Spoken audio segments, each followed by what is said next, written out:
তো গোপাল ভাঁড় কি সত্যিই ছিলেন কেউ? ভারতচন্দ্র তাঁর অন্নদামঙ্গলে কৃষ্ণচন্দ্রের পুরো সভাকে বর্ণনা করছেন। সেখানে তিনি লিখছেন যে অতি প্রিয় পারিষদ। তো গোপাল ভাঁড় নামে কোনো লোক, রাজা কৃষ্ণচন্দ্র কি বিশ্বাসঘাতক ছিলেন মির্জাফরের মতো, যদি ইতিহাসের পার্সপেক্টিভে দেখা হয়? দেখো ইতিহাস খুব মজার একটা ব্যাপার, তুমি যেভাবে খুশি দেখতে চাও দেখতে পারো। বাংলার শেষ স্বাধীন নবাব হিসাবে সিরাজউদ্দৌলাকে নিয়ে মানুষের একটা খুব ইমোশন কাজ করে। বাংলার স্বাধীনতা সেই দিনই শেষ হয়ে গেছে যেদিন বাংলা মুঘলদের দখলে গেছে। মির্জাফরকে কি বিশ্বাসঘাতক বলা যায়? মির্জাফরের একটা টেন্ডেন্সি ছিল, মির্জাফর বাংলার মসনদটা চাইতো। বাঙালিদের ইতিহাসে সব থেকে গৌরবময় পিরিয়ড কোনটা? তো এখানে আমি শশাঙ্কের নাম বলবো। এই যে বঙ্গাব্দ, তো এটার প্রচলন শশাঙ্কই করেছিলেন। আকবর, তোমার কাছে শশাঙ্ক শ্রেষ্ঠ সম্রাট কেন? আজ থেকে 500 বা 1000 বছর আগে তখনকার দিনে কি খাবার দাবার চলতো? মঙ্গল কাব্যের পাতার পর পাতা জুড়ে খাবারের দারুণ বর্ণনা রয়েছে। মঙ্গল কাব্যে স্যুপ কথাটা আসছে, স্যুপ। ওই সময়ে স্যুপ কথাটা প্রচলিত ছিল। এই যে ঘটি বাঙালির রান্নার মধ্যে যে পার্থক্যটা, ধরে নাও কেউ ইলিশকে প্রেফার করছে, কেউ চিংড়িকে প্রেফার করছে, এটা কোথা থেকে এলো? প্রাচীনত্বের দিক থেকে চিংড়ি এগিয়ে থাকবে। বাঙালি আমরা, এই জিনিসটা কবে থেকে এসছে? এটা নবজাগরণের সময় থেকে। তো এই যে রাজতন্ত্রের যে পুরো যুগটা, এই যুগটা কিন্তু এখানে কোনো জাতীয়তাবাদের ধারণা নেই। 19 শতকে জাতীয়তাবাদী চেতনার বিকাশ ঘটছে। বঙ্কিমচন্দ্র তো ওই সময় ফার্স্টেটেড হয়ে বলছেন যে বাঙালির কোনো ইতিহাস নেই। একটা স্লোগান দেওয়া হয়, জয় বাংলা, তাহলে কি সে বাংলাদেশী?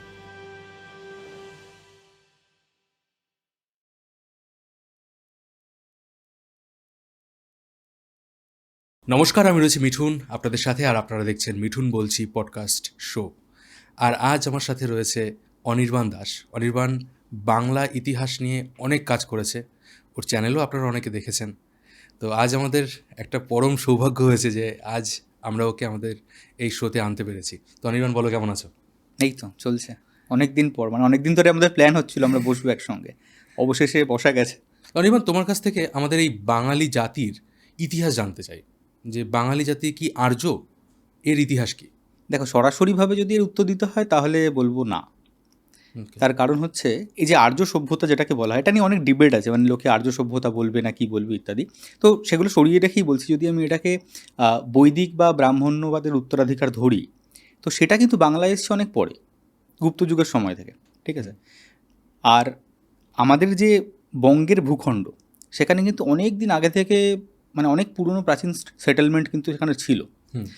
তুমি যদি দেখো যে পুরুলিয়ায় যে সেটেলমেন্টগুলো আবিষ্কার করা হয়েছে, তো সেগুলোর মোটামুটিভাবে সবচেয়ে প্রাচীন যদি আমি যাই তাহলে 40,000 বছর।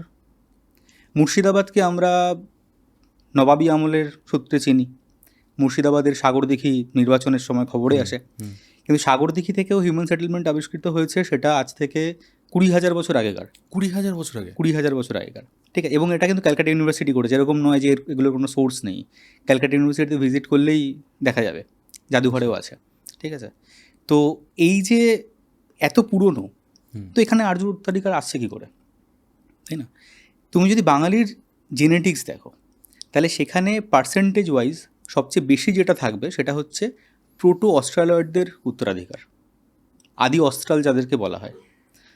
খুব মজার একটা ব্যাপার, এই যে ধরো আমাদের যে কোনো রিচুয়াল হয় না, জন্মদিন হয়, আশীর্বাদ হয়, এগুলোতে দেখবে আমাদের ধান দ্রব্য দিয়ে আশীর্বাদ করা হয়, তাই না? বা পুজোতে মঙ্গল ঘট, পান সুপুরি ইত্যাদি। এই পুরো রিচুয়ালসগুলো বা পিণ্ডদান, এগুলো পুরোটা কিন্তু এই অস্ট্রালয়েডদের। অস্ট্রালয়েড কারা? অস্ট্রালয়েড হচ্ছে আদি অস্ট্রাল, যারা এখানকার আদি মানুষ। আচ্ছা। তারপরে দ্রাবিড়রা এসছে। অস্ট্রাল বলতে কি অস্ট্রেলিয়ার সাথে কোনো কানেকশন? হ্যাঁ হ্যাঁ হ্যাঁ, ওই যে পরিযানটা হয়েছিল, একটা ম্যাপ আছে, বুঝলে তো? এই যে পরিযানটা হয়েছিল, এই অস্ট্রেলিয়া হয়ে পরিযানটা আবার ভারতের দিকে এসেছে। তুমি আইসেজের কথা বলছো কি? হ্যাঁ, আইসেজের কথা বলছো, যখন আইসেজের সময় সমুদ্র পুরোপুরি বরফে না না ঢেকে না, গেছিল। ওটা তো অনেক অনেক এর কথা, অনেক আগের কথা বলছো।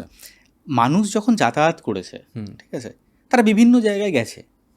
ভূমধ্যসাগর থেকে বলে না, ভূমধ্যসাগরিয়ান যারা, তারা এসেছে, নর্ডিকরা এসেছে, বিভিন্ন জায়গার মানুষ এসেছে। তো বাঙালিরা এই সমস্ত কিছুর একটা মিশ্রণ। আচ্ছা। তো আমাদের ডিএনএতে সবচেয়ে বেশি যদি কেউ থাকে সেটা হচ্ছে আদি অস্ট্রালরা, প্রোটো অস্ট্রালয়েড। অ্যান্ড দেন তোমার দ্রাবিড়, তারপরে সেখানে ধরো মঙ্গলয়েড, ভোটচিনীয়, এরা রয়েছে। এবার আমরা কি আর্য উত্তরাধিকার অস্বীকার করতে পারি? একদমই না। কারণ গুপ্ত যুগ থেকে যখন এই ব্রাহ্মণ্যবাদ ঢুকছে বাংলায়, তখন কিন্তু তাদের যে ধর্মীয় সংস্কৃতি, তাদের আচার আচরণগুলো আমাদের এখানে মেইন স্ট্রিমে চলে আসছে, কালচারাল শিফট হচ্ছে একটা। তো এই যে ধরো আমাদের বাঙালিদের যারা প্রাচীন দেবদেবী, আজকে অনেকেই নেই, কিন্তু তাও কিছু সূত্র আমরা পেতে পারি। যেমন ধরো ষষ্ঠী, কত ষষ্ঠী হয় বলো তো? অরণ্য ষষ্ঠী, অশোক ষষ্ঠী, শীতলা ষষ্ঠী, ষষ্ঠীর দেখবে কোনো অন্ত নেই। এই ষষ্ঠী আমাদের প্রাচীনতম মাতৃকা বলতে পারি আমরা। ষষ্ঠী, মনসা, শীতলা, কালী। কালী একটু পরে অন্য রূপে ইভলভ হয়েছে না, অনেক ব্যাপার স্যাপার, আমি যাচ্ছি না অত কিছুতে, কিন্তু এরাই হচ্ছে আমাদের বাংলার আদিতম ধর্মীয় উত্তরাধিকার। এবং সেখানে তন্ত্র খুব ইম্পর্টেন্ট, মানে তন্ত্র মানে এরকম নয় মারাত্মক বশীকরণ টাইপের তন্ত্র। তন্ত্র মানে অ্যাকচুয়াল তন্ত্র যেটা হয়। তো তন্ত্র হচ্ছে একটা লোকাচার, একটা লোকধর্মের রূপ, ঠিক আছে? তো এইগুলোর সঙ্গে পরবর্তীকালে বৈদিক ধর্ম মিশে গেছে। দেখবে মনসার সঙ্গে শিবকে জুড়ে দেওয়া হয়েছে, চণ্ডী এবং দুর্গাকে একাকার করে দেওয়া হয়েছে, মানে চণ্ডীকে বানিয়ে দেওয়া হয়েছে শিবের সহধর্মিণী। এবং শিবও কিন্তু বৈদিক যে রুদ্র ছিলেন তার সঙ্গে মিশে গেছেন, মানে শিবলিঙ্গ, বৈদিক রুদ্র সমস্ত কিছু মিশে মিশে মানে একটা দারুণ কালচারাল এক্সচেঞ্জ, এবং সেখান থেকে সমন্বয় হয়েছে হয়ে আজকের যে হিন্দু ধর্ম বলতে আজকে আমরা যেটাকে বুঝি বাঙালিরা, আমরা যেটাকে বহন করছি, সেটা রূপ পেয়েছে। তো এই জন্যে আমাদের বৈদিক যে বিবাহ, সেই বিবাহ কিন্তু দেখবে আজও ওই প্রজাপতয়ে নমঃ লেখা থাকে না, তো সেখানে বৈদিক ইনফ্লুয়েন্স রয়েছে আমাদের বিয়ের কালচারে, অনেক কিছুতেই রয়েছে, কিন্তু তার সঙ্গে পুরনো জিনিসগুলো মুছে যায়নি, সেগুলোও রয়েছে। তো মানে আমাদের আর্যদের সরাসরি আমাদের আর্যদের ডিসেন্ডেন্ট বলা যেতে পারে না, বাট আমরা অস্বীকার কারোরই বলা যেতে পারে না। আমরা বাঙালিরা একটা মিশ্র জাতি, আচ্ছা, অনেককে নিয়ে আমরা তৈরি হয়েছি। এবার যদি আমি ইতিহাসের দিকে তাকাই, ধরে নাও এই যে বাঙালি জাতি বলে যে একটা, ধরে নাও কি বলবো, ইমোশন বলো, যে বাঙালি আমরা, এই জিনিসটা কবে থেকে এসছে? যবে থেকে বাংলা ভাষা এসেছে। মানে বাঙালি বলতে কাদের বোঝায়? যারা বাংলা ভাষায় কথা বলেন। তো বাংলা ভাষায় তো আজ থেকে 1000 বছরের বেশি সময় আগে যদি আমি পিছিয়ে যাই, তখন তো বাংলা ভাষাটা ছিল না। বাংলা ভাষা তৈরি হয়েছে এই যে মাগধী প্রাকৃত, এই যে ভাষাটা বদলালো। ধরো চর্যাপদের যে ভাষা, চর্যাপদ নিয়ে সবাই টানাটানি করে, ঠিক আছে? উড়িয়ারা বলে এটা আমাদের, অসমিয়ারা বলে এটা আমাদের। তার কারণ হচ্ছে যে এই যে অর্ধমাগধী, এখান থেকে দুটো শাখা বেরিয়েছে, একটা বঙ্গ অসমিয়া, একটা উড়িয়া, ঠিক আছে? তার মানে মেন রুটটা কিন্তু একই। আর এই যে বঙ্গ অসমিয়া, সেখান থেকে আবার দুটো শাখা বেরিয়েছে, একটা বাংলা, একটা অসমিয়া। তো তাই জন্যে চর্যাপদের যে সময়টা, সেই সময় ওই ভাষার মধ্যে কিছুটা উড়িয়া ভাষা রয়েছে, কিছুটা বাংলা রয়েছে, কিছুটা অসমিয়া রয়েছে। তো ওই জন্য সবাই টানাটানি করছে, বলছে আমার, ও বলছে আমার। মানে কোনটা প্রাচীন ভাষা সেটা প্রমাণ করার জন্য চর্যাপদকে নিজেদের দিকে টানার চেষ্টা করছে। কারণ প্রত্যেকেই চায় না আমার একটা অ্যানসেস্ট্রি বা আমার একটা এমন কিছু গৌরব থাকুক সেটা। কিন্তু আমাদের যারা ভাষাতাত্ত্বিক, তারা প্রমাণ করে দিয়েছেন যে চর্যাপদ আমাদের। তো চর্যাপদের পর থেকেই আমরা বাংলা ভাষাটার বিবর্তন বা পরিণতি আস্তে আস্তে দেখতে পাচ্ছি। তারপরে তো সেটা গিয়ে একদম যখন গদ্য যুগ শুরু হয়েছে, বিদ্যাসাগর এরা সেই ভাষাটাকে আরও পরিণত করেছেন, রবীন্দ্রনাথরা। তো বাঙালি অস্মিতার কথা তুমি বলছো, যে বাঙালি কবে থেকে তার নিজের কালচারাল আইডেন্টিটি খুঁজে পেল, এক্স্যাক্টলি, এটা আমার ওপিনিয়ন, এটা নবজাগরণের সময় থেকে, যখন থেকে ওই জাতীয়তাবাদী চেতনার উন্মেষটা হলো। কারণ তার আগে দেখো আধুনিক যুগ তো সেই সময় থেকে শুরু হচ্ছে। তো আধুনিকতার 3টে স্তম্ভ আছে বলে আমরা জানি। একটা হচ্ছে ব্যক্তি স্বাতন্ত্র্য, সেলফ আইডেন্টিটি যেটাকে বলে, দ্বিতীয়টা হচ্ছে যুক্তিবাদ, তৃতীয়টা বিজ্ঞান চেতনা। তো এই 3টে জিনিস এলোই হচ্ছে তোমার ওই নবজাগরণের সূচনা থেকে। তো তখন থেকেই বাঙালি নিজের জাতীয়তাবাদ বা জাতীয়তাবাদী ভাবনা, এটা তার শুরু হলো, এবং ওই নবজাগরণটা শুরু হলো যে না, আমরা এগোবো, আমরা রিফর্ম করব, আমরা আমাদের সমাজটাকে এরকম আর রাখবো না। তো সেটা ওই সময় থেকেই আমার ওপিনিয়ন তাই। আজকের দিনে যদি বলি বাঙালি খাবার, মাছে ভাতে বাঙালি বলা হয়, আমরা ভেটকির পাতুরি খাচ্ছি, মাংসের ঝোল খাচ্ছি, কেউ আবার ইঁচড় তরকারি খাচ্ছে। যদি প্রাচীন বাংলায় ফিরে যাই, আজ থেকে 500 বা 1000 বছর আগে, তখনকার দিনে কি খাবার দাবার চলতো? এটা নিয়ে আমি একটা পর্ব করেছিলাম, আচ্ছা, বাঙালির মাংস খাওয়া। আচ্ছা, হ্যাঁ, তো তখন মাংস খাওয়া হতো, ডেফিনেটলি হতো। আচ্ছা, যেমন ধরো বুড়ো খাসির চর্বি ভাজা, এটা একটা পদ ছিল। হুম ঠিক আছে, তুমি মঙ্গল কাব্য যদি খোলো, দেখো মঙ্গল কাব্যের মানে পাতার পর পাতা জুড়ে খাবারের দারুণ বর্ণনা রয়েছে। প্রচুর মাছ, মানে রুই ইত্যাদি ধরনের যে মাছগুলো। একটু ইন্টারাপ্ট হ্যাঁ, করছি, মঙ্গল কাব্যের সময় টাইম পিরিয়ডটা একটু যদি বলে দাও তাহলে আরো বেশ ক্লিয়ার হয়ে যাবে। মঙ্গল কাব্য লেখা হচ্ছে তোমার, এটাকে আমরা বলি যে বাংলা সাহিত্যের মধ্যযুগ। হুম হুম। তো মধ্যযুগের চৈতন্যদেবের জন্মের একটু আগের সময় থেকে চৈতন্যদেবের জন্মের পরবর্তীকাল আমরা ধরো 19 শতক পর্যন্ত মঙ্গল কাব্য লেখা হয়েছে, কিন্তু ওর যে গ্লোরিয়াস পিরিয়ডটা সেটা মেইনলি তোমার ষোড়শ সপ্তদশ শতক, এই সময় সবচেয়ে বেশি লেখা হয়েছে। ওকে, তো এবার বলো মানে খাবারের 500 ব্যাপারটা। বছর আগে তুমি পিছিয়ে যেতে পারো, মানে সাদামাটা কথায় আর কি। আচ্ছা ঠিক আছে, তো সেই সময় বাঙালির ওরকম কোনো ছুতমার ছিল না যে এটা খাবো না সেটা খাবো না।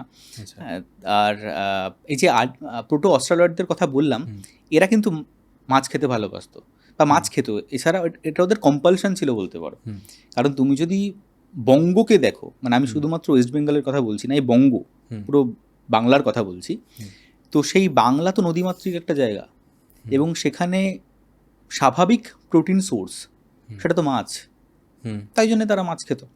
হুম তো প্রাচীন খাবারের মধ্যে ডাল বাঙালি অনেক পরে খাওয়া শুরু করেছে। ডালটা, ডাল, ডালটা কি আমাদের ভারতীয় মানে শস্য? হ্যাঁ ডাল ভারতীয় শস্য নিঃসন্দেহে, কিন্তু ডাল অনেক পরে বাঙালি অ্যাডাপ্ট করেছে। কারণ ডাল চাষের জন্য একটুখানি যে জমি বা যে আবহাওয়াটা দরকার, সেই আবহাওয়াটা বাংলায় সবসময় তো পাওয়া যায় না।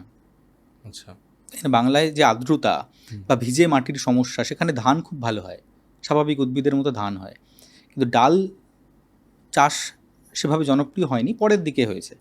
আজকের দিনে যেমন ধরো বলে যে একটু পাতলা ঝোল খাবো, পেটটা একটু ডিস্টার্ব করছে, একটু পাতলা ঝোল খাবো, এই যে ঝোলের মানে রেসিপিটা, এই ঝোলের রেসিপিটা কি তখনকার দিনে ছিল? একদম ছিল, এবং মঙ্গল কাব্যে স্যুপ কথাটা আসছে। স্যুপ? স্যুপ আমরা জানি, আমি তো প্রথমবার দেখে অবাক হয়ে গেছিলাম যখন আমি আচ্ছা। ছাত্র ছিলাম আর কি। স্যুপ লিখেছে কবি কঙ্কন চণ্ডীতে মুকুন্দরাম, তা স্যুপ কোথা থেকে এলো? তো দেখলাম যে না, স্যুপ ওই সময় স্যুপ কথাটা প্রচলিত ছিল। আর কয়েকটা আইটেম যদি বলো তখনকার সময় প্রচলিত ছিল, বা মাংসের আইটেম বলো বা কিছু, আজকালকার দিনে হয়তো অনেক অডিয়েন্স তোমার কাছে শুনে হয়তো ট্রাইও করতে পারে বাড়িতে। ওই তো বললাম একটা বুড়ো খাসি চর্বি ভাজা, এটা এটা খুব অড লেগেছিল বলে মনে আছে। হ্যাঁ হ্যাঁ, ইচা মাছের পাত্রি এরকম কিছু একটা পেয়েছিলাম, আচ্ছা ইচা মাছ, কই মাছ, হ্যাঁ, হুম তারপরে তোমার রুই মাছ ইত্যাদি তো ছিলই। হুম আচ্ছা, একটা জিনিস আমি দেখি যে মারাঠারা যারা ওয়েস্ট ইন্ডিয়ার যারা রয়েছে তারা মারাঠা সাম্রাজ্য নিয়ে বেশ গর্ব করে। আবার যদি আমরা সাউথ ইন্ডিয়ার দিকে যাই, সেখানে যে সাউথ ইন্ডিয়ান যে রুলাররা ছিল তাদেরকে নিয়ে একটা গর্বিত বোধ করে। বাঙালিদের ইতিহাসে সব থেকে গৌরবময় পিরিয়ড কোনটা, মানে আমাদের কোন ইতিহাসটাকে নিয়ে গর্ব করা উচিত? আমি কিন্তু রিসেন্ট ইতিহাসের কথা বলছি না, যে রাজা রামমোহন রায়, বিদ্যাসাগর এরা তো ছিলেন, এরা তো আধুনিক যুগের সূচনা করলেন, কিন্তু আমি প্রাচীনকালের কথা বলছি, মানে ওই সময় কোন রুলাররা ছিলেন যারা বাংলাকে এগিয়ে নিয়ে এসছেন বা বাংলাকে শক্তিশালী করেছেন? দেখো এটা এমন একটা প্রশ্ন, মানে আমার খুব হৃদয়ের কাছাকাছি একটা প্রশ্ন তুমি করেছো, তার কারণ এই বিষয়টা নিয়ে আমরা চর্চাই করি না। হুম আমাদের যে ইতিহাস বই আমরা স্কুলে পড়ে এসেছি, বা এখনও যে ইতিহাস পড়ানো হয় আর কি, সেখানে বাংলার এবং বাঙালির ইতিহাস যে খুব হাইলাইটেড হয় এমন তো নয়, না বরঞ্চ খুব কোনায় ছোট করে পড়ে থাকে। হুম হুম, যেমন ধরো প্রাচীনত্বের প্রসঙ্গটা আমি আসছি, জাস্ট একটা অন্য কথা বলছি। এই যে গণতন্ত্র, হুম গণতন্ত্র নিয়ে আমরা এত কথা বলছি, কিন্তু ভারতীয় গণতন্ত্রের ইতিহাসের আলোচনার প্রাথমিক দিকে আমরা তো গোপালের কথা আলোচনা করি না। অথচ আমরা জানি যে যখন এখানে মাৎসন্যায় চলছিল শশাঙ্কের মৃত্যুর পর, হুম তো সেই সময়ে সাধারণ মানুষেরা মিলে তাদের নিজেদের রাজা নির্বাচন করেছিলেন, এবং সেখান থেকে কিন্তু পাল যুগের সূচনা হয়, গোপালকে তারা সিংহাসনে বসান। তো এই যে সাধারণ মানুষেরা মিলে, সাধারণ মানুষ মানে এটা ভেবে নেওয়া অন্যায় হবে যে সেই সময় যারা খেটে খাওয়া মানুষ ছিলেন সবাই মিলে যোগ দিয়েছিলেন, এরকমটা নয় মানে সমাজে নিশ্চয়ই। উঁচু পদের হ্যাঁ, একদম মানুষেরা। অভিজাতরা হতে পারেন, কিন্তু এই যে সবাই মিলে সকলের, যে বেছে হ্যাঁ নিলেন। হ্যাঁ হ্যাঁ, তো এটা তো একটা অনেক বড় ব্যাপার রাজনৈতিক ইতিহাসের দিক থেকে। আর তুমি যেটা বললে যে আমাদের গৌরবময় ইতিহাস বলতে আমরা কোনটাকে বুঝবো, হুম তো এখানে আমি শশাঙ্কের নাম বলবো। কারণ শশাঙ্ক এমন একজন মানুষ, তার আগে আমার তো মনে হয় না কোনো বাঙালি রাজা এই জায়গাটায় পৌঁছতে পেরেছিলেন যে তিনি ভারতের একটা বিস্তীর্ণ অঞ্চল জুড়ে এত বড় একটা সাম্রাজ্য তৈরি করছেন। এবং এটাও খুব ইম্পর্ট্যান্ট একটা জায়গা যে হর্ষবর্ধনকে নিয়ে ইতিহাসের একটা চ্যাপ্টারে অনেকটা জায়গা রয়েছে, তাই না? শশাঙ্ককে নিয়ে এইটুকু জায়গা রয়েছে হর্ষবর্ধনের প্রসঙ্গে, কিন্তু হর্ষবর্ধন বাংলা জয় করতে পারেননি। এবার অনেকে বলবে যে কোথায় পারেননি, করেছিলেন তো, করেছিলেন। শশাঙ্কের মৃত্যুর পর শশাঙ্কের ছেলে মানবকে হারিয়ে তিনি বাংলা জয় করেছিলেন। তার আগে একটা ওই যে প্রবলেমটা চলছিল, তো হর্ষবর্ধনের দাদা ছিলেন রাজ্যবর্ধন, তো রাজ্যবর্ধনকে শশাঙ্ক হত্যা করেছিলেন। এবং এটা নিয়ে বিতর্ক রয়েছে যে কেউ বলে তাকে শিবিরে ডেকে নিয়ে এসে লুকিয়ে লুকিয়ে মেরে দিয়েছিলেন। এবার তো জানো রণে আর প্রেমে কোনো আমি বিধি একটা নেই। ছোট্ট ইতিহাস শুনেছি এরকম, যে হর্ষবর্ধনের একজন বোন ছিলেন, তাকে রাজশ্রী রাজশ্রী, তাকে একজন অপহরণ করে নিয়ে গিয়েছিল, এবং তাকে বাঁচানোর সময় গিয়ে শশাঙ্ক এবং হর্ষবর্ধনের মধ্যে ক্ল্যাশ। শশাঙ্ক এবং হর্ষবর্ধনের দাদার মধ্যে ক্ল্যাশ হয়। আচ্ছা। ঠিক আছে, তো শশাঙ্ক বলা হয় এরকম যে শশাঙ্ক তাকে মিত্রতার জন্য বা সন্ধি করার জন্য ডেকেছিলেন, তারপরে সেখানেই। কিন্তু এটা খুব কন্ট্রোভার্সিয়াল একটা জায়গা, কারণ এটার কোনো প্রমাণ নেই। আর দ্বিতীয়ত, একজন এত বড় মাপের রাজা, হর্ষবর্ধনরাও তো কম বড় মাপের সম্রাট নন, তো তিনি নিরস্ত্র অবস্থায় আসবেন, এসে বলি হয়ে যাবেন, এটাও তো খুব অকওয়ার্ড লাগে শুনতে এই তত্ত্বটা। তো এবার অ্যান্টি বাঙালি যদি কোনো ব্যাপার থাকে, তো তারাই কিউরেট করেছেন এই ইতিহাসগুলো। আজকের দিনে যদি আমি দেখি ইতিহাস নিয়ে যদি যখনই কোথাও আলোচনা হয়, বিশেষ করে দেখো, বাংলা বললে তো শুধু ওয়েস্ট বেঙ্গল বোঝায় না, বাংলাদেশকে বোঝায়। তারা বাংলায় যে মুসলিম শাসন ছিল, তারা সেটাকে বেশি প্রাধান্য দেয়। ঠিক আছে, তারা তাদের এন্ড থেকে প্রাধান্য দিচ্ছে, কিন্তু আমাদের ওয়েস্ট বেঙ্গলের যদি ইতিহাস বলি, সেখানে কিন্তু রাজা শশাঙ্ককে নিয়ে সেরকমভাবে ধরে নাও, লাইক আজকের দিনে ভারত সরকার কি করেছে, অশোকের স্তম্ভকে একটা মর্যাদা দিয়েছে, ভারতের শ্রেষ্ঠ সম্রাটের মধ্যে একজন ছিলেন অশোক, কিন্তু শশাঙ্ককে নিয়ে সেরকমভাবে কোনো রেসপেক্ট বা তাকে নিয়ে আলোচনা হচ্ছে, সেগুলো কিছুই করা হয়নি। এবং তুমি যে বলছো, আমি যখন এই কথাগুলো বলছি, আমার মধ্যে কিন্তু একটা একটা শিহরণ কাজ করছে, যে একটা বাঙালির যে এই ইতিহাসটা আমরা তুলে ধরতে পারছি। এটা তো তুমি অনেক বড় বড় কথা বলছো, মানে যেগুলো আমাদের ধরো আমরা সবাই জানি না বা জানতে পারিনি। এমন নয় জানতে চাইনি, আমি বিশ্বাস করি না যে মানুষ জানতে চায় না, পৌঁছে দেওয়া হয় না, বা তার কাছে অবধি সেটা পৌঁছয় না। এই যে বঙ্গাব্দ, আমরা নববর্ষ পালন করি, এবং এটা নিয়েই এখন কন্ট্রোভার্সি। আমি জানি না কেন কন্ট্রোভার্সি, কিন্তু এবছর বা রিসেন্ট আমি দেখছি খুব কন্ট্রোভার্সি হচ্ছে যে আকবরকে সরিয়ে দেওয়া হচ্ছে বঙ্গাব্দের প্রচলক হিসাবে। ঠিক আছে, দিয়ে শশাঙ্ককে নিয়ে আসা হচ্ছে। তো নিয়ে আসা হচ্ছে বা এরকম তো কিছু নেই। যদি আমরা বঙ্গাব্দকে দেখি সময়ের নিরিখে, তো সেটা শশাঙ্কের সঙ্গেই টাইম ফ্রেমটা মিলবে, আকবরের সঙ্গে নয়। তো এটার প্রচলন শশাঙ্কই করেছিলেন। এবার আকবর কি করেছিলেন, আকবর ফসলি সনের সঙ্গে সেটাকে জুড়ে দিয়েছিলেন এবং একটা অর্থনৈতিক গুরুত্ব আরোপ করেছিলেন। এবং তুমি জানো যে অর্থনীতির একটা এত বড় ভূমিকা আছে মানুষের জীবনে, সেটা সরাসরি আমাদের জীবনকে প্রভাবিত করে, তাই না? তো সেই জায়গা থেকে ওই জিনিসটা আবার চর্চায় উঠে এসেছিল, কিন্তু বঙ্গাব্দের সূচনা শশাঙ্ক সমসাময়িক সময় থেকে। তো এই বিষয়টা নিয়েও তো আমরা যে চর্চা করি। আমি যদি বলি যে তোমার কাছে শশাঙ্ক শ্রেষ্ঠ সম্রাট কেন, এর কি যুক্তি দেবে তুমি? দেখো, শ্রেষ্ঠত্ব কিসের নিরিখে আমি মাপছি তার উপর ডিপেন্ড করে। আকবরও আমার কাছে একজন অন্যতম শ্রেষ্ঠ রাজনীতিবিদ, যেরকম সম্রাট অশোকের কথা আমি বলবো। কেন? তার কারণ আকবরের যে রাজনৈতিক প্রজ্ঞা, তিনি যেভাবে এক্সপ্যান্ড করেছিলেন যে কোনো নীতিতে, এবং আকবরের যে ধর্ম তিনি ইলাহি, সেটাও তো রাজনৈতিক, সেটা তো ধর্মীয় নয়, সেটাও তো মানুষকে একটা জায়গায় নিয়ে আসার জন্য, একজোট করার জন্য। সেখানে ধর্মীয় উদ্দেশ্য থেকে রাজনৈতিক উদ্দেশ্য বেশি ছিল। হ্যাঁ, তো শশাঙ্ককে যদি আমি সেই রাজনৈতিক দূরদর্শিতার দিক থেকে দেখতে চাই, বা একজন রাজার বীরত্বের দিক থেকে দেখতে চাই, তাহলে তার প্যারালাল কে আছে? আর তো এরকম কোনো ফিগার নেই যিনি একটা দীর্ঘদিন ধরে ওই রেজিমটা রেখেছিলেন, তার সাম্রাজ্যকে ইনট্যাক্ট রেখেছিলেন, এবং তার আগে মানে তার বাপ ঠাকুরদা তো নেই, এমন নয় যে রাজার ছেলে রাজা হয়েছে, একজন সামন্ত থেকে তাকে তো লড়াই করে উঠতে হয়েছে, এবং উঠে ওই প্রতিযোগিতার সময়ে যেখানে এ ওকে খাচ্ছে, এ ওকে মারছে, এ হামলা করছে, এ রাজত্ব কেড়ে নিচ্ছে, ওই সময় দাঁড়িয়ে এই যে এত বড় সাম্রাজ্য তৈরি করা এবং সেটাকে ঠিকঠাক রাখা, এটা তো অনেক বড় একটা কৃতিত্ব নিঃসন্দেহে। এই যে ঘটি বাঙালির রান্নার মধ্যে যে পার্থক্যটা, ধরে নাও কেউ ইলিশকে প্রেফার করছে, কেউ চিংড়িকে প্রেফার করছে, এটা কোথা থেকে এলো? দেখো, বলা হয় যে চিংড়ি হচ্ছে মোহনবাগান, আর ইলিশ ইস্ট বেঙ্গল। এবার তুমি যদি বলো যে কোনটা প্রাচীন, কোনটা বেশি অথেন্টিক, তো সেখান থেকে আমার ভোট চিংড়ির দিকে। আমি কিন্তু ইলিশ খেতে পছন্দ করি বেশি। আচ্ছা। হ্যাঁ, চিংড়ি অতটা প্রিয় নয়, ঠিক আছে, মানে অতটা প্রিয় নয়, ইলিশ ফেভারিট। কিন্তু প্রাচীনত্বের দিক থেকে চিংড়ি এগিয়ে থাকবে। হ্যাঁ, তার কারণ চিংড়ির যে বৈশিষ্ট্য, চিংড়ি অনেক দিন ধরে, মানে হাজার হাজার বছর ধরে আমাদের এখানে হচ্ছে। তো মানুষ চিংড়ি খাচ্ছে, দেখবে চিংড়ি চাষ করার তো সেরকম ব্যাপার নেই, এবং অত সফিস্টিকেটেড মাছও চিংড়ি নয়, যেখানে সেখানে হয়, নদীতে হয়, মোহনায় হয়, সব জায়গায় চিংড়ি হয়।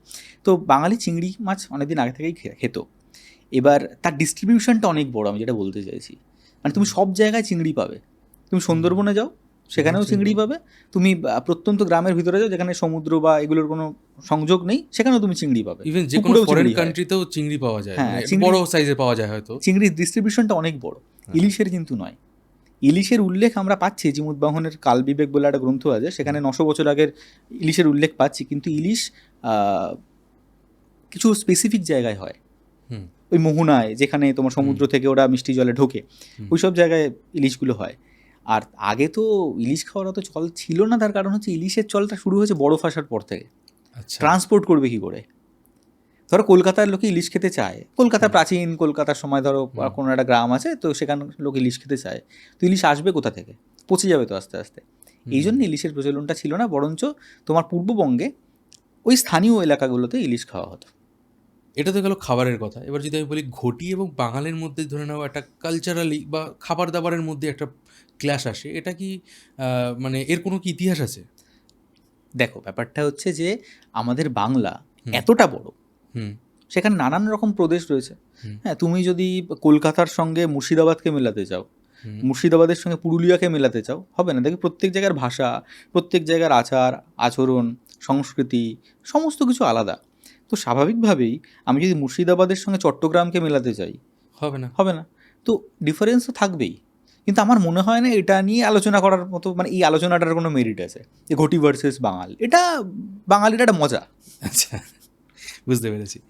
এবার যদি আমরা রিসেন্ট টাইমের ইতিহাসে আসি, তাহলে দেখতে পাই যে বাংলার শেষ স্বাধীন নবাব হিসাবে সিরাজউদ্দৌলাকে নিয়ে মানুষের একটা খুব ইমোশন কাজ করে। সিরাজউদ্দৌলা মানুষটা কেমন ছিলেন? এবং ওনার একজন প্রেমিকা ছিলেন লুৎফুন্নেসা বেগম। আবার বিদ্যাসাগর বলছেন যে সিরাজউদ্দৌলার চরিত্রগতভাবে তিনি নাকি লম্পট ছিলেন। সত্য কোনটা? প্রথম যেখানে তোমায় আমি বলবো সেটা হচ্ছে বাংলার শেষ স্বাধীন নবাবের মানে কি? যে নবাব স্বাধীন ছিলেন, শেষ নিজের ডিসিশন নিতে পারতেন, ব্যাপারটা তাকে কেউ কন্ট্রোল করতে পারত না। প্রথম স্বাধীন নবাবকে সেটা তো কেউ জানে না। না, ব্যাপারটা এরকম যে বাংলার স্বাধীনতা সেই দিনই শেষ হয়ে গেছে যেদিন বাংলা মুঘলদের দখলে গেছে, ঠিক আছে? এবং বাংলা যে দীর্ঘকাল ধরে, মানে অনেকটা সময় ধরে স্বাধীন থেকেছে এরকমও কিন্তু নয়। বিভিন্ন সময় বিভিন্ন আঞ্চলিক, মানে বৈদেশিক শক্তি বা বাইরের শক্তি বাংলাকে অধিকার করেছে, করায়ত্ত করার চেষ্টা করেছে, ঠিক আছে? তো বারোভূঁইয়াদের কথা নিশ্চয়ই শুনেছ। তো বারোভূঁইয়ারা লড়াই দিতে চেয়েছিলেন, কিন্তু বারোভূঁইয়াদের মধ্যেও কিন্তু সকলে যে বাঙালি ছিলেন এমন নয়। এমন অনেকে ছিলেন যারা দীর্ঘদিন বাংলায় বসবাস করছিলেন প্রজন্ম পরম্পরায়। কিন্তু সিরাজদৌল্লার পর্যন্ত যে সময়টা, আমরা যদি রাজতন্ত্রের যুগটা ধরি, তারপরে তোমার ব্রিটিশ যুগ হচ্ছে ঔপনিবেশিক যুগ। তো এই যে রাজতন্ত্রের যে পুরো যুগটা, এই যুগটা কিন্তু এখানে কোনো জাতীয়তাবাদের ধারণা নেই। এই যে আমরা ভাবছি না আজকে সিরাজকে যে আমাদের শেষ স্বাধীন নবাব, বা অন্য কাউকেও যদি আমরা ভাবি, সেখানে কোনো জাতীয়তাবাদের ধারণা নেই। এরা কিন্তু ভাবছে না যে আমি বাঙালি, আমি বাংলাকে রক্ষা করতে চাই, এরকম কোনো ভাবনা চিন্তা নেই। ইভেন শশাঙ্করও ছিল না। আমরা শশাঙ্ককে নিয়ে একটু কথা বললাম। তাদের প্রত্যেকের মূল প্রায়োরিটি ছিল আমরা আমাদের নিজস্ব স্বার্থ এবং আমরা আমাদের নিজস্ব ভূখণ্ডকে রক্ষা করতে চাই। বাংলা বলে কনসেপ্টটা ছিল না, না, না, সব আঞ্চলিক। আঞ্চলিক না হলে প্রতাপাদিত্যর সঙ্গে ঈশা খায়ের দ্বন্দ্বই হতো না, কারণ তারা তো এক হয়ে মিশছে না। বারোভূঁইয়ার প্রতাপাদিত্য আর ঈশা খা, তারা তো একটা জায়গা থেকে প্রতিনিধিত্ব করছে এবং মুঘলদের বিরুদ্ধে লড়ছে, ঠিক আছে? কিন্তু প্রতাপাদিত্য একটা জায়গায় গিয়ে বিট্রে করে দিচ্ছে। কেন? কারণ সে নিজের স্বার্থটাকে সুরক্ষিত করতে চাইছে। এটা এভাবে সমালোচনা করা যাবে না যে প্রতাপাদিত্য বিশ্বাসঘাতক। তার কারণ প্রতাপাদিত্য কিন্তু নিজের স্বার্থের কথা ভাবছে, নিজের ভূখণ্ড এবং নিজের সার্বভৌমত্বের কথা ভাবছে, ওটা তাকে বার করে নিতে হবে। সিরাজদৌল্লার ক্ষেত্রেও তাই না। এবং সিরাজদৌল্লার, দেখো, শাসক হিসাবে সিরাজদৌল্লাকে ধর্তব্যের মধ্যেই আনা যায় না। আলীবর্দী খাঁয়ের যে বিচক্ষণতা ছিল, সেই বিচক্ষণতা সিরাজদৌল্লার ছিল না, থাকা সম্ভবও ছিল না। কারণ 22-23 বছরের একটা বাচ্চা ছেলে হুম যে দাদুর আদরে বাঁদর হয়েছে, হুম ঠিক আছে, তার কাছ থেকে তুমি কি এক্সপেক্ট করতে পারো? এবং এই যে চারিত্রিক লাম্পট্য, হুম এটার ডেফিনেশন কি? আকবরের কতগুলো বউ ছিল, তাহলে আকবরকে কেন আমি লম্পট বলবো না? আচ্ছা তাহলে সিরাজদৌল্লা যদি হারেম থাকে, হুম তাহলে সিরাজদৌল্লাকে লম্পট বলবো, আকবরকে বলবো না? এটার তো কোনো লজিক নেই। কি হয় অনেক সময় আমরা আমাদের দৃষ্টিকোণ, এক একটা দৃষ্টিকোণ থেকে এক একভাবে আমরা এক একটা মানুষকে দেখি, হুম এটার জন্য হয়। এবার একটা এরকম, আমি সিরাজদৌল্লাকে নিয়ে একটা এপিসোড করেছিলাম, তো ওখানে একটা প্রসঙ্গ ছিল যে বলা হতো যে সিরাজদৌল্লা নাকি মেয়েদের পেট ছিঁড়ে দেখতেন, মানে যারা গর্ভবতী মহিলা হতেন তাদের পেট ছিঁড়ে দেখতেন, সন্তান দেখতেন। তো এটা রিউমার, এটার তো কেউ প্রমাণ দিতে পারবে না যেটা সত্যিই ঘটতো, হুম এটা জনশ্রুতি। ওকে সিরাজদৌল্লা কেমন মানুষ ছিলেন সেটার উত্তরে বলা যায় সিরাজদৌল্লা হচ্ছে বড়লোক দাদুর বিগড়ে যাওয়া নাতি। আচ্ছা ঠিক আছে, এবার যদি বলি যে সিরাজউদ্দৌলার অ্যাকচুয়ালি সিরাজউদ্দৌলার প্রতি মানুষের ইমোশনটা কাজ করে কি তার সাথে মির্জাফর বিশ্বাসঘাতকতা না না, করেছে? সিরাজদৌল্লার ইমোশনটা কাজ করার একটা কারণ আছে। ওকে তার কারণটা এটাই কারণ যে সময় আমাদের মধ্যে, এই যে বললাম না 19 শতকে জাতীয়তাবাদী চেতনার বিকাশ ঘটছে, বাঙালি নিজের আইডেন্টিটিটা খুঁজছে, হুম বঙ্কিমচন্দ্র তো ওই সময় ফার্স্ট্রেটেড হয়ে বলছেন যে বাঙালির কোনো ইতিহাস নেই। হুম কেন বলছেন? তার কারণ তিনি খুঁজে পাচ্ছেন না। আজকে যদি আমি আমার রুটটাকে খুঁজে না পাই, আমি গর্ব করবো কি নিয়ে? একটা গাছের যদি গোড়া না থাকে, শিকড় না থাকে, তাহলে গাছটা দাঁড়িয়ে থাকবে কি করে? এই জন্যে তখন বাঙালি সন্ধান করছে যে কাকে সে আঁকড়ে ধরবে। কখনো শিবাজিকে গিয়ে ধরছে, কখনো সিরাজদৌল্লাকে গিয়ে ধরছে। শিবাজির মধ্যে এই যে জাতীয়তাবাদী চেতনা বা দেশপ্রেম, হুম সেটাকে তারা ইন্সপিরেশন হিসেবে নেওয়ার চেষ্টা করছেন। এবং এই সময় দেখবে যা লেখা হচ্ছে, পদ্মাবতীর এই সমস্ত যে কাব্য বা নাটক ইত্যাদি যা লেখা হচ্ছে, সমস্ত কিছুর মধ্যে ওটারই সন্ধান রয়েছে যে কোথা থেকে আমরা ওই ইন্সপিরেশনটা খুঁজে পাবো যেখান থেকে আমাদের জাতির মেরুদণ্ডটা শক্ত হতে পারে, আমরা সিদ্ধারাটা শক্ত করে দাঁড়াতে পারি। এখন আমরা ভাবি সিদ্ধারাটা কত হুম নুয়ে দাঁড়াতে হবে, তখন বাঙালি খুঁজছে সিদ্ধারাটা কীভাবে শক্ত করে আমরা দাঁড়াতে পারি। তো এই জন্য সিরাজউদ্দৌলাকে বেছে নেওয়া, যেহেতু সিরাজউদ্দৌলারা অ্যান্টি ব্রিটিশ, ওই লড়াইটা দিয়েছিলেন।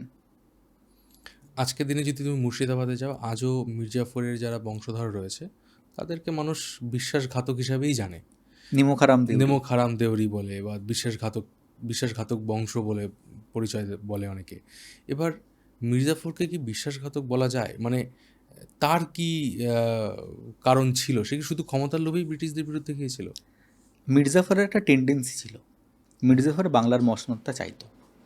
ওকে ঠিক আছে, এরকম নয় যে সিরাজউদ্দৌলার সময়ই মির্জাফর উঠে এলেন এবং তাকে বিট্রে করলেন। বিট্রে নয়, ব্যাপারটা হচ্ছে মির্জাফরের বাংলার মসনদের প্রতি একটা লোভ ছিল বা তিনি চাইছিলেন। এবং আলীবর্দী খাঁর সময়ে এই ঘটনাটা ঘটেছিল, যখন আলীবর্দী খাঁ মির্জাফরকে পাঠিয়েছিলেন মারাঠাদের দমন করার জন্য। উনি ওই সময় রাজমহলের যিনি মানে দায়িত্বে ছিলেন আর কি, তার সঙ্গে চুক্তি করে আলীবর্দী খাঁকে সরাতে চেয়েছিলেন। আচ্ছা আলীবর্দী খাঁ তারপরে তাকে মাফ করে দেন এবং তাকে নিজের পদে বহাল রাখেন। তো সেটা আবার সিরাজউদ্দৌলার সময় হয়েছে, তার কারণ সিরাজউদ্দৌলার ওই উদ্ধত্ত উনি মেনে নিতে পারেননি। এটা এটা সাধারণ একটা মানুষের কিন্তু সাইকোলজিক্যাল জায়গা। তুমি অনেক দিন ধরে একটা জায়গায় রয়েছো, এবার নতুন কেউ এসে তোমার থেকে যে সামর্থ্যে বা তোমার থেকে বিচক্ষণতায় ধারে কাছে আসে না, এমন কেউ যদি এসে তোমাকে সরিয়ে দেওয়ার চেষ্টা করে, তখন তোমার তো একটা প্রতিশোধ স্পৃহা বা একটা রাগ তো আসবেই। তো ওই জায়গা থেকে তার এই সিদ্ধান্তটা নেওয়া যে তিনি ক্ষমতায় আসতে চাইছেন, সিরাজউদ্দৌলাকে ক্ষমতা থেকে সরাতে চাইছেন, দ্যাটস ইট। এবার এটাকে যদি আমরা বিট্রে বলি তাহলে বিট্রে, আর যদি বলি ক্ষমতার লোভ তাহলে লোভ। এরকম ঘটনা তো বারবার ঘটেছে। শাহজাহানরা, ঔরঙ্গজেবরা, এরা কতগুলো ভাইকে মেরে সিংহাসনে বসেছেন, কতজনের খুন করেছেন, তাহলে এগুলো বিট্রায়াল নয়? দেখো, ইতিহাস খুব মজার একটা ব্যাপার, তুমি যেভাবে খুশি দেখতে চাও দেখতে পারো। এখানে তো এটাও বলা যেতে পারে যে মির্জাফর একটু ভুল ক্যালকুলেশন করে ফেলেছিল, একদম। বা সিরাজউদ্দৌলাকে ক্ষমতা থেকে সরানোর পরে ও একটু বেশি ব্রিটিশদের ভরসা করে ফেলেছিল। যদি আজকেরও ব্রিটিশরা যদি দখল করতে না পারতো বাংলা, তাহলে হয়তো মির্জাফরকেই লোকজন নবাব বলতো। দেখো, ওই যে বললাম ইতিহাসকে তুমি যেভাবে দেখতে চাও সেভাবে দেখতে পারো। যদি তুমি বলতে চাও যে মির্জাফর বিট্রে করেছিল কিনা, হুম আমি যে বললাম মির্জাফর ক্ষমতা দখল করার জন্য ওটা করেছিল, এটা মির্জাফরের পার্সপেক্টিভ থেকে দেখলে। হুম সিরাজদৌল্লার পার্সপেক্টিভ থেকে দেখলে তুমি মির্জাফরকে নিমকহারামি বলবে, হুম ঠিক আছে।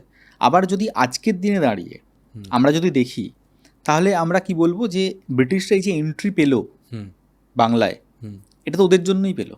হুম মির্জাফর এবং জগৎ শেঠের একটা দারুণ বড় ভূমিকা আছে কিন্তু, কারণ পুরো অর্থনৈতিক ক্ষমতাটা এদের হাতে ছিল না, নবাবদের হাতে ছিল না, ছিল জগৎ শেঠদের হাতে।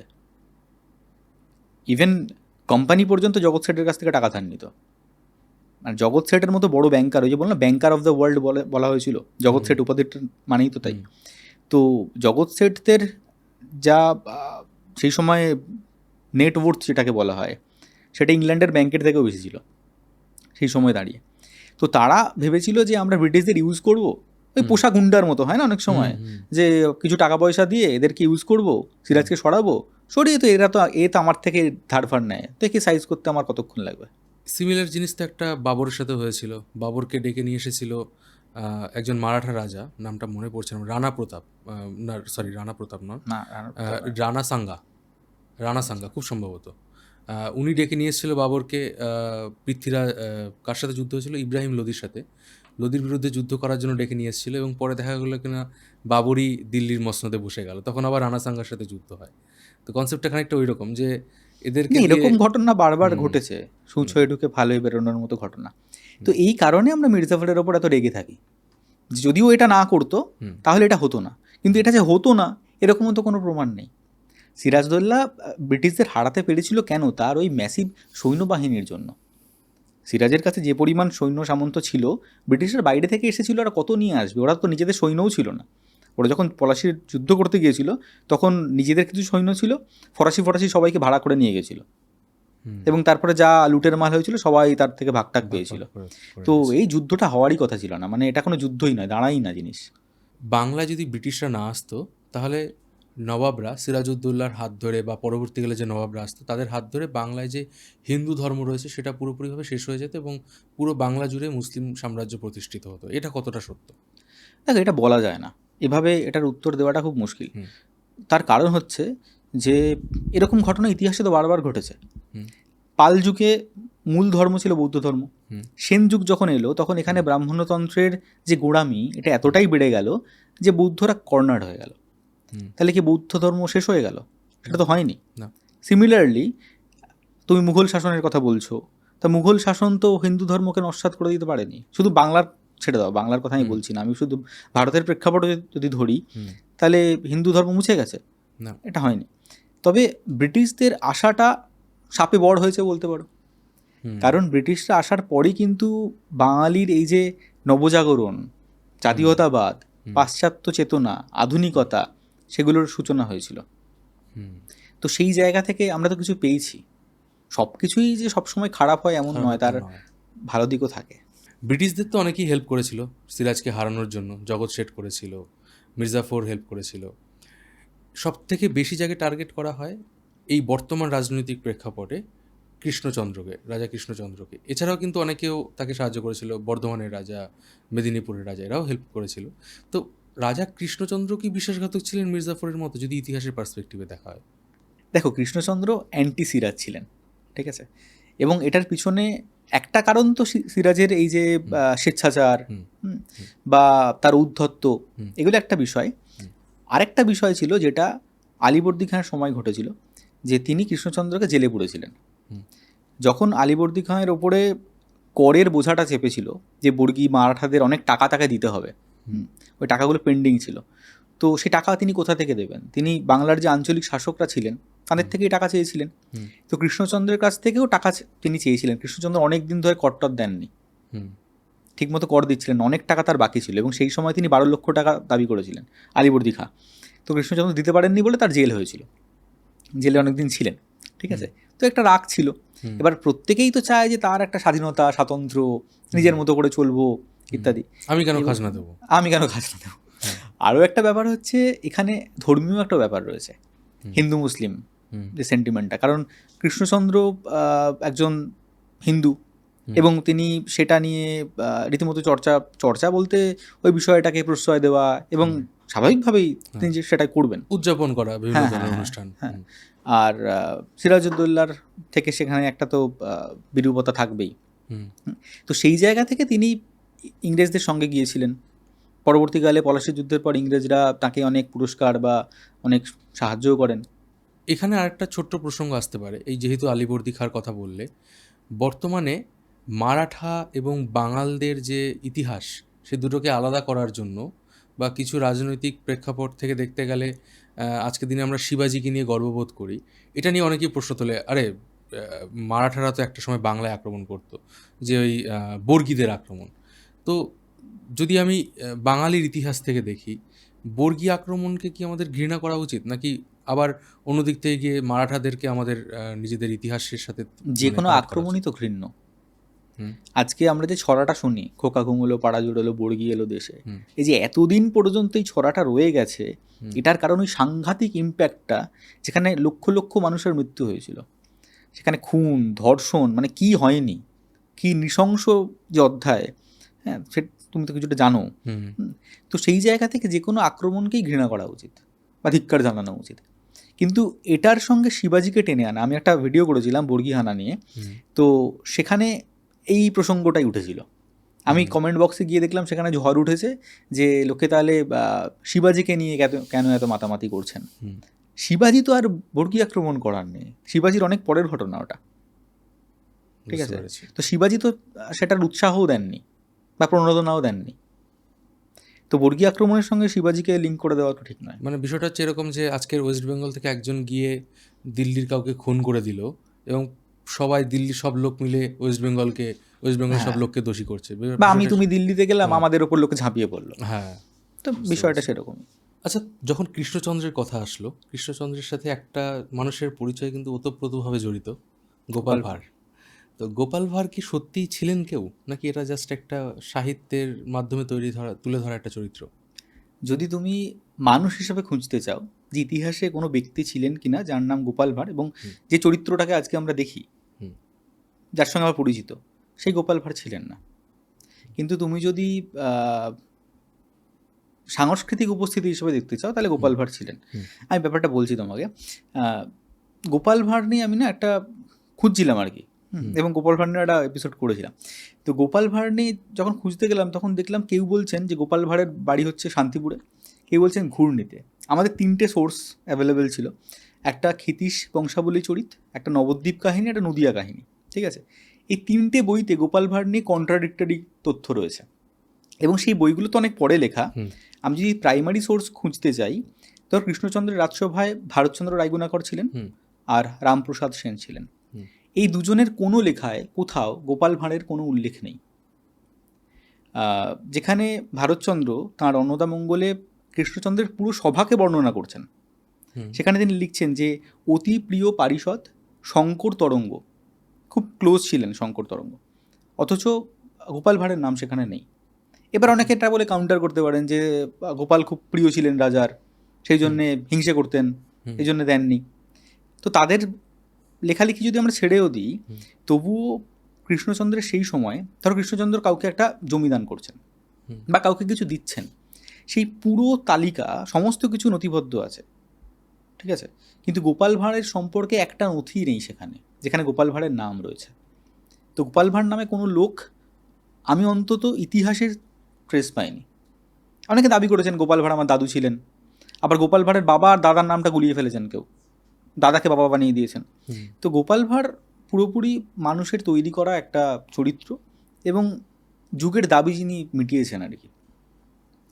এবার তোমাকে যেটা বললাম যে সাংস্কৃতিকভাবে তিনি ছিলেন, আসলে সেই সময় না মানুষের মধ্যে এমন একটা বিষয় কাজ করছিল, দেখবে গোপাল ভাঁড়ের যে গল্পগুলো, সেই গল্পগুলোর মধ্যে কি আসছে, যে যেখানে নবাবকে শায়েস্তা করা হচ্ছে, তাই না, নাকানি চোবানি খাওয়ানো হচ্ছে, বা কৃষ্ণচন্দ্র যখন কোনো ভুল করছেন তাকে ঠিক করা হচ্ছে, তাকে কাউন্টার করা হচ্ছে, এটা মানুষের স্পৃহা, এটা মানুষ চাইছে তখন এই ক্ষমতার একটা বিপরীত দিকে দাঁড়াতে, সমান্তরালে দাঁড়াতে, এটা কেউ করতে পারছে না।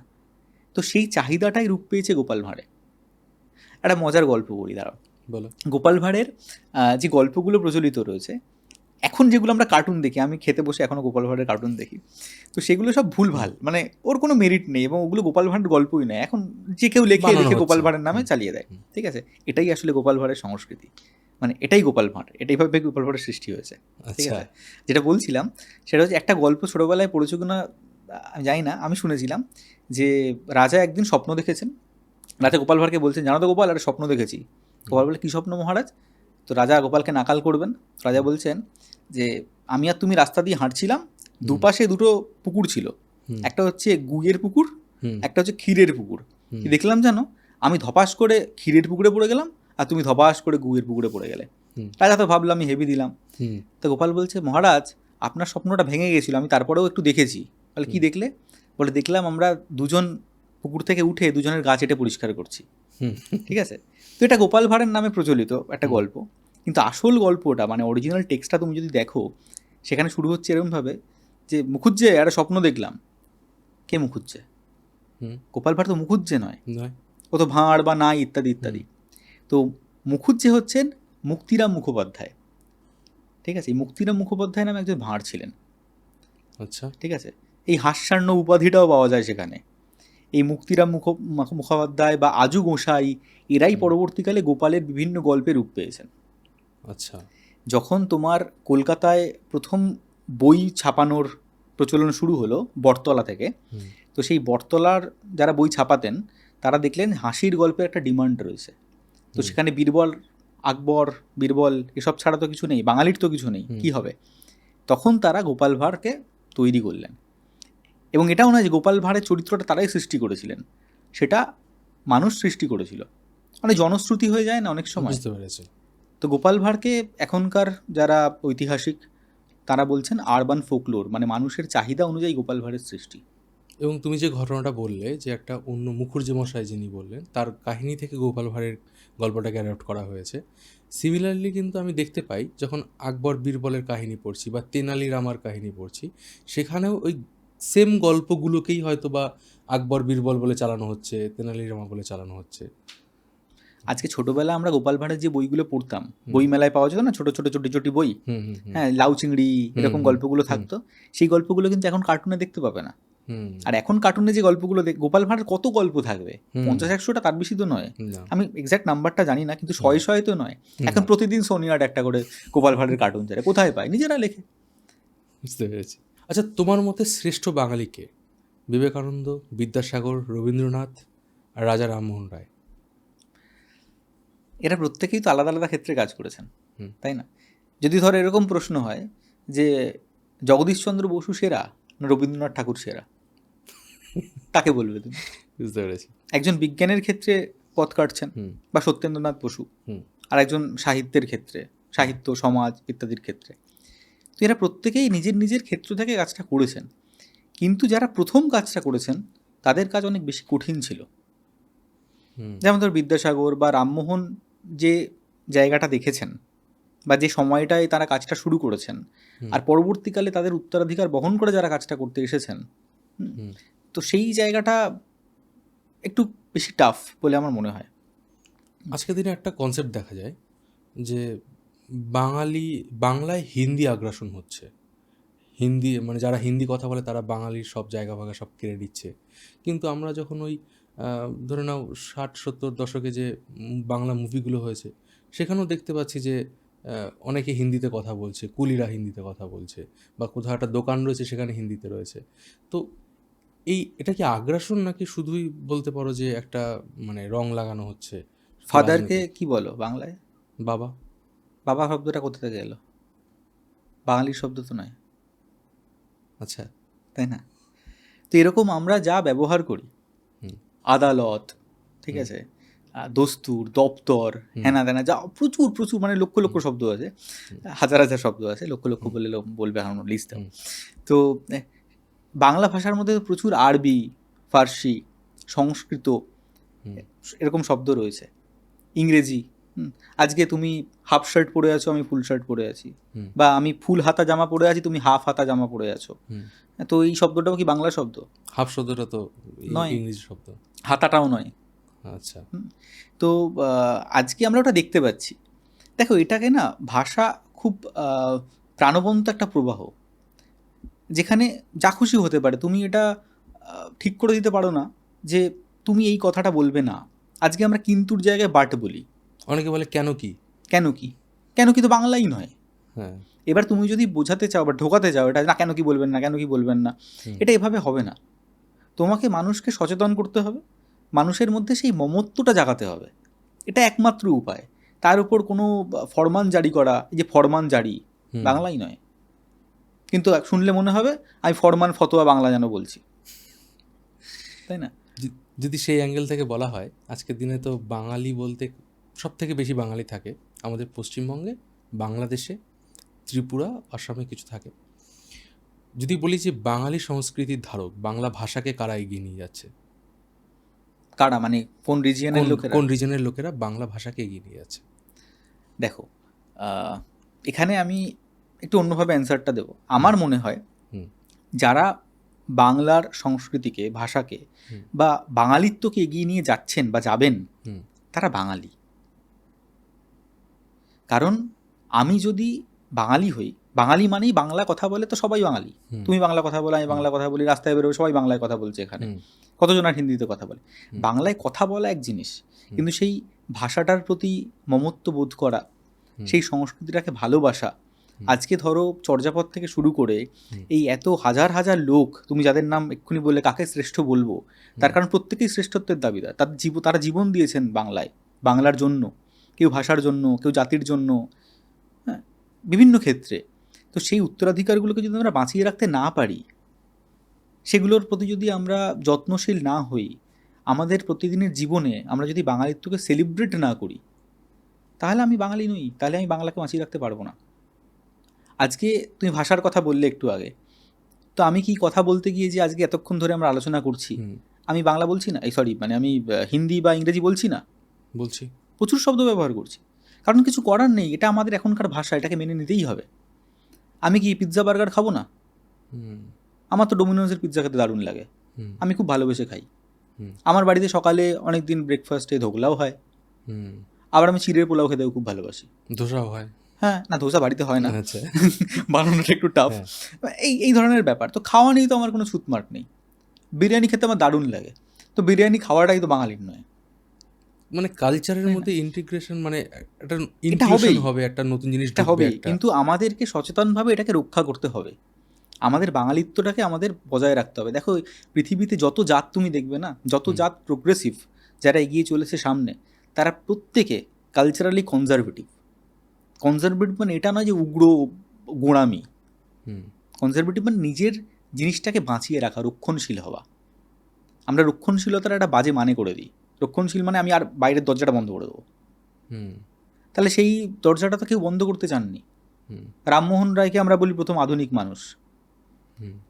রবীন্দ্রনাথকে নিয়ে এত কন্ট্রোভার্সি যে তিনি সবসময় বলেছেন ভালো ভালো ইংরেজ, খারাপ ইংরেজ। মানে তিনি বলছেন যে দিবে আর নিবে, মিলাবে মিলিবে মিলাবে। হ্যাঁ, তো সবাই এই বৈচিত্র্যটা চেয়েছেন, গ্রহণ করতে চেয়েছেন, কারণ তোমার থেকে আমি না নিলে আমি সমৃদ্ধ হতে পারবো না। সেই তোমার থেকে আমাকে নিতে হবে, কিন্তু নিয়ে আমার রুটটাকে তো ভুলে গেলে হবে না। তো তোমার প্রশ্নের উত্তর, কারা বাংলাকে এগিয়ে নিয়ে যাবে, একটাই উত্তর, যারা বাংলাকে ভালোবাসছেন, যারা নিজের বাঙালিত্বকে উদযাপন করছেন। তিনি হিন্দু হতে পারেন, তিনি মুসলিম হতে পারেন, তিনি ভারতীয় হতে পারেন, বাংলাদেশি হতে পারেন, পশ্চিমবঙ্গীয় হতে পারেন, বিদেশিও হতে পারেন, কিছুই যায় আসে না। কিন্তু এই সত্তাটা বা এই চেতনাটা ভিতরে থাকতে হবে যে না, আমি বাঙালি।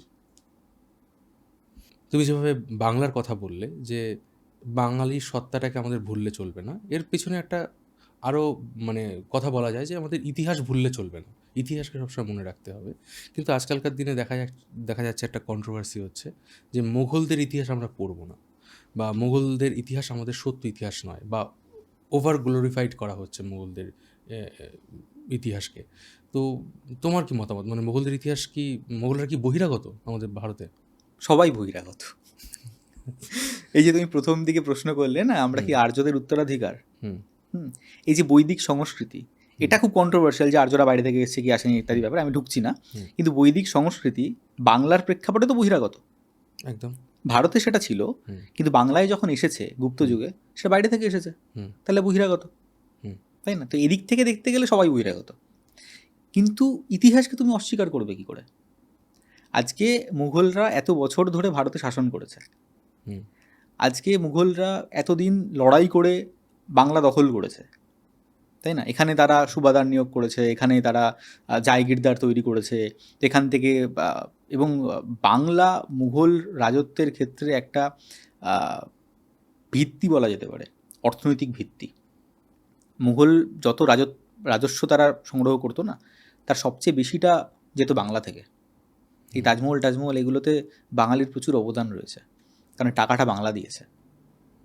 কারণ ওই যে তুমি একটা ডেটা নিশ্চয়ই জানো যে গ্লোবাল ইকোনমির নিয়ার অ্যাবাউট 25% ভারতে ছিল, এবং সেই ভারতের যে আসতো সেটার 25% বাংলা থেকে যেত। মোর দ্যান 25% হতে পারে গল্পটা। তো যাই হোক, তো ইতিহাসকে তুমি অস্বীকার করবে কি করে? এটা তো সত্যি যে মুঘলরা শাসন করেছেন একটা অনেক বড় সময় ধরে।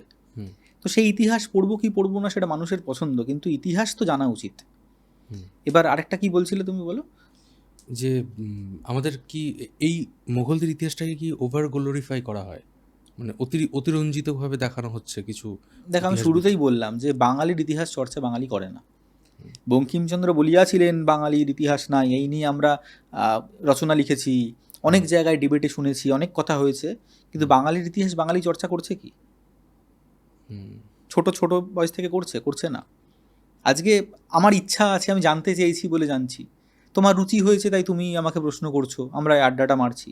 যারা ভিডিওটা দেখবেন তাদের ইচ্ছা আছে বলে তারা দেখবেন, কিন্তু তারা কতজন এই সব কটা বিষয় যেগুলো নিয়ে আমি কথা বললাম, এগুলোতে এমন নয় যেগুলো দারুণ কোনো বিষয়, অত্যাশ্চর্য কোনো তথ্য, এমন নয় যেগুলো খুব মানে আমার মৌলিক আবিষ্কার, খুব সাধারণ সাধারণ তথ্য, কিন্তু আমরা জানি না। তার কারণ আমাদের কাছে এটা উঠে আসেনি। আমরা এমন কোনো বই রাখিনি যে বইটা বাংলা ও বাঙালির ইতিহাস নাম হতে পারে। একটা চটি বই থাকতেই পারতো স্কুলে। অনেক কিছুই তো আমরা ফালতু পড়েছি। ফালতু একটা গল্পের বই ছিল অনেক সময়, যে গল্পটা মানে যেখান থেকে হয়তো 5 নম্বরের প্রশ্ন আসতো, এত বড় বইটা পড়তে হতো। তো সেরকম একটা বই তো থাকতেই পারতো আমাদের, বাঙালির ইতিহাস অবশ্যই থাকতে পারতো। তো কাকে গ্লোরিফাই করা হচ্ছে বা না হচ্ছে, সেটা অনেক সময় কি হয়, রাজনৈতিক অনেক কারণে বা ধর্মীয় কোনো কারণে এই বিষয়গুলো কাজ করে। যেমন ধরো আমরা মুঘল যুগ বা সুলতানি আমলকে পশ্চিমবঙ্গের যারা হিন্দু সংখ্যাগরিষ্ঠ লোক, তারা হয়তো বলছি এগুলোর প্রয়োজনীয়তা নেই। উল্টো দিকে যারা বাংলাদেশে আছেন তারা বলবেন যে না, এইগুলাই আমাগো আসল ইতিহাস। তাদের পার্সপেক্টিভ থেকে সেটা তাদের আসল ইতিহাস। আমার বক্তব্য হচ্ছে বাঙালির আসল ইতিহাসটাকে নিয়ে চর্চা করা হোক। বুঝতে পেরেছি দাদা। যেহেতু ইতিহাসের প্রসঙ্গ আসলো, এবার আমরা যদি আরেকটু ইতিহাসে পিছিয়ে যাই, দেখতে পাবো যে সেখানে মহিলারা অনেক স্বাধীন ছিলেন। যেমন ধরে নাও বাদশায়নের যে কামসূত্র রয়েছে, সেখানে শৈরিনী নারীকে স্বাধীন বলা হয়েছে। ইভেন সে সময় অনেক বড় বড় নারী যোদ্ধাদের আমরা দেখতে পাই, আজ থেকে ধরে নাও 1000-2000 বছর আগে। ঠিক আছে, তো আজকের দিনে দাঁড়িয়ে কি তোমার মনে হয় না যে সেই নারীদের সেই স্বাধীনতাকে মানে খর্ব করা হয়েছে? আমরা যদি ইতিহাসের দিকে তাকাই, একদম এনশিয়েন্ট এজে যদি আমরা চলে যাই, সেই সময় না পুরুষ নারীর এই বিভাগটা ছিল না। তার কারণ তখন দুজনকেই কাজ করতে হচ্ছে, তাদের কাজের ভাগ ছিল। যে একজন হয়তো সেই শস্যের ঝাড়াই মাড়াইগুলো করছে, একজন হয়তো শিকার করতে যাচ্ছে, তো এটা তাদের কম্পালশন ছিল, এটা তাদের করতে হবে। তো এই জন্যে পুরুষ নারী ভাগটা তখন থেকে সমাজে তৈরি হয়েছে, যখন থেকে সমাজ স্টেবল হয়েছে, সমাজ আস্তে আস্তে জোট বেঁধেছে, মানে আমাদের সংসার যেটাকে বলা হয়, পরিবার, এগুলো তৈরি হয়েছে, মানুষ বহুগামী থেকে একগামী হয়েছে। তো এই সময় থেকে আস্তে আস্তে নারীর উপর বিভিন্ন বিধি নিষেধ ইত্যাদি আরোপিত হয়েছে। আমি তো পুরনো কালের কথা বললাম, তুমি যদি প্রাচীন বাংলাতেও ফিরে যাও মাত্র 1000 বছর আগে, বা এখনও তুমি যদি প্রত্যন্ত জায়গাগুলোয় চলে যাও, গ্রামে চলে যাও, পুরুলিয়া, মেদিনীপুর, এসব জায়গার ভিতরে চলে যাও, তুমি দেখবে সারাদিন মেয়েরা সমুদ্রের পাড়ে ঘুরে ঘুরে কাঠ কুড়াচ্ছে, তাই না? পুরুলিয়ার জঙ্গলে পাতা কুড়োচ্ছে, বিড়ি বাঁধছে। তো তাদের এটা কম্পালশন, তাদেরকে এটা করতে হবে, না করলে তাদের সংসারটা চলবে না। তো সেখানে কিন্তু ওই ব্যাপারটা নেই যে তুমি বাড়ির বউ বলে তুমি বাইরে বেরোতে পারবে না। এটা তুলনামূলকভাবে যারা অর্থনৈতিকভাবে একটু সচ্ছল, সেই জায়গাগুলোতে এগুলো এসেছে। এবং আজকের দিনেও দেখো, আজকে মধ্যবিত্ত নিম্ন মধ্যবিত্ত বাড়িতে এত বিধিনিষেধ ছিল একটা সময়, আজকে তো নেই। আজকে আমাদের যে প্রজন্ম, সেখানে ছেলেরা এবং মেয়েরা একসঙ্গে কাজ করছে। আজকে এই বিধিনিষেধের জায়গাগুলো কিন্তু ভেঙে পড়ছে। শাশুড়িরাও বলতে পারছে না যে তুমি বেরোবে না বা তুমি এটা করবে না। কেন? কারণ সে জানে মেয়েটির বাইরে বেরোনোটা খুব দরকার, নাহলে সংসারটা চলবে না। এটাই কম্পালশন। এটা আগে ছিল না, এই ব্যাপারটা আগে, এই ভেদাভেদ এই ব্যাপারটা আগে ছিল না। পরবর্তীকালে এটা আস্তে আস্তে এসেছে। আর তুমি যেটা বললে শৈরিনী প্রসঙ্গে, কি বললে প্রশ্নটা আরেকবার বলো। যে বাদশায়নের কামসূত্রে শৈরিনী নারীকে স্বাধীন বলা হয়েছে, তো আজকের দিনে তো শৈরিনী নারী বললে তো খুবই তাকে খারাপ, মানে লোকজন খারাপভাবে নেবে যে একে কেন এই কথাটা বললো। মানে তুমি বলতে চাইছো এখন শৈরিনী বলতে প্রস্টিটিউটকে বোঝানো হয়, কাইন্ড অফ, যারা যৌন সেবা দান করেন। কামসূত্রেও সেটাই বোঝানো হচ্ছে কিন্তু। আচ্ছা, ঠিক আছে, সেখানে শৈরিনী ভাগ, একটা ভাগ। আজকে আমরা গণিকা, বেশ্যা, শৈরিনী এগুলোকে একই ধরনের শব্দ বলে মনে করি, কিন্তু তখন এগুলোর আলাদা আলাদা ভাগ ছিল। তো সেই সময় দাঁড়িয়ে এই যে যৌন সেবা, এটা সমাজে প্রচলিত ছিল। এবং এটা আমরা যদি আমাদের ধরো প্রাচীনতম লিটারারি এভিডেন্স দেখতে চাই, সেটা ঋগ্বেদের সময় থেকে কিন্তু এটা চলছে। এই যে তোমাকে বললাম না, যখন থেকে মানুষ গোষ্ঠীবদ্ধ হচ্ছে, সমাজ তৈরি করছে, নিজেদের অনুশাসন তৈরি করছে, সেই সময় থেকে মানুষ তার ওই যে বহুগামিতা ছেড়ে একগামী হচ্ছে। তখন থেকেই কিন্তু মানুষের এই যে যৌন চাহিদা বা একের অধিক সঙ্গীর প্রয়োজনীয়তা, এগুলো তো ছিল, এগুলো মানুষের প্রাচীন অভ্যাস। তার মানে আমি জাস্টিফাই করছি না, জাস্ট টেন্ডেন্সিটা বলছি, প্রবণতাটা বলছি। হ্যাঁ, তো সেই চাহিদা মেটানোর জন্য সেই সময় সমাজে জারিনীরা ছিলেন ঋগ্বৈদিক যুগে। অথর্ববেদে আমরা পুংশ্চলীদের পাচ্ছি, তারা একই কাজ করছেন। তারা যৌন সঙ্গী হিসাবে কাজ করেন, টেম্পোরারি একজন যৌন সঙ্গী হিসাবে কাজ করেন। তারপরে যখন রাষ্ট্র তৈরি হচ্ছে, রাষ্ট্রের নিয়ম তৈরি হচ্ছে মৌর্য যুগে, চাণক্যের সময়টা যদি তুমি দেখো, তো সেই সময় অনেক কনস্ট্রাকটিভভাবে বিষয়টা উঠে আসছে। তখন কিন্তু এরা শুধুমাত্র যৌন সঙ্গী নন বা যৌন সেবিকা নন, মানে একটা কিছুর বিনিময়ে তারা সেবা দান করছেন, ব্যাপারটা এরকম নয়। সেই সময় দাঁড়িয়ে এই মহিলারা, তারা সমাজের একটা গুরুত্বপূর্ণ অংশ। এবং কামসূত্রে এটা উঠে আসছে যে গণিকারাই রাজ্যের সবচেয়ে শিক্ষিত নারী, তারা রাজপুরুষদের মনোরঞ্জন করতে পারেন।